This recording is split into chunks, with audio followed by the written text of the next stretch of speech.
The doctors called it Alzheimer's disease when they explained it to us, but to me it felt like theft. It began with small things. Musa forgot where he left his keys. Then he forgot the name of the neighbor's dog. Then, one evening, he looked at me across the dinner table at the woman he had loved for 37 years. There was a flicker of confusion in his eyes. "Have we met?" he asked gently. I smiled as if my heart hadn't just shattered. "Many times," I said. "I'm Ada." I did not tell him that I was his wife. We met when we were 20. He was loud laughter and stubborn hope. I was quiet caution and neatly folded dreams.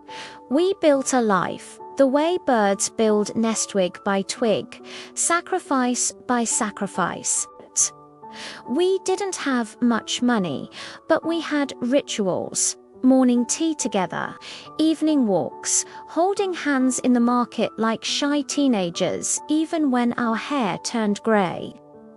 Musa used to say, "Love wasn't tea, what you said it was what you did when saying became hard." I didn't understand what he meant until the words began to leave him. When the forgetting grew worse, our children suggested a care home. "It's safer, Mama," they said softly. "He needs professional care." They were right. But I knew something they didn't. Musa might forget my name, but his hands still searched for mine in the dark, so I kept him home. Every morning, I introduced myself as if we were strangers meeting for the first time.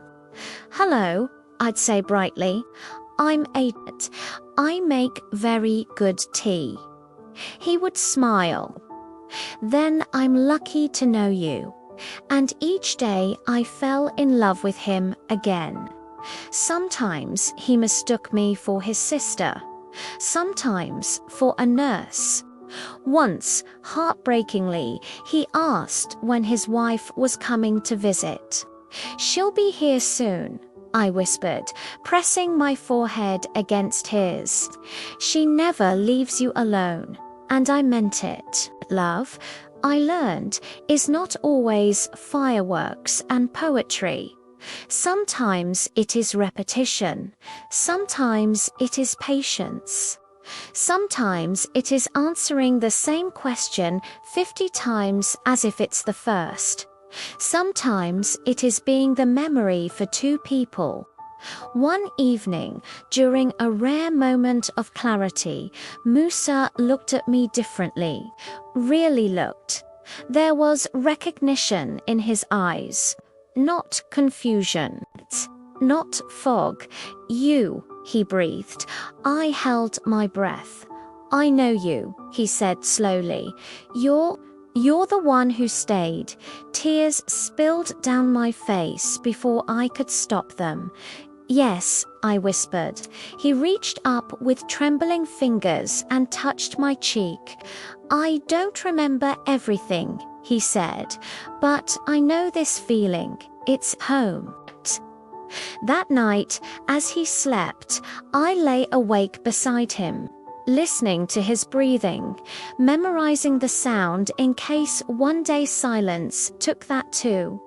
He forgot again the next morning. But it didn't matter, because love is not always spoken. It is in the way I button his shirt when his hands shake. It is in the way he relaxes when I hum the old songs we used to dance to. It is in the way his body leans toward mine, even when his mind cannot explain why. The world may call it illness. I call it unspeakable love. Because even when memory leaves, even when names disappear, even when history fades, his heart still knows mine.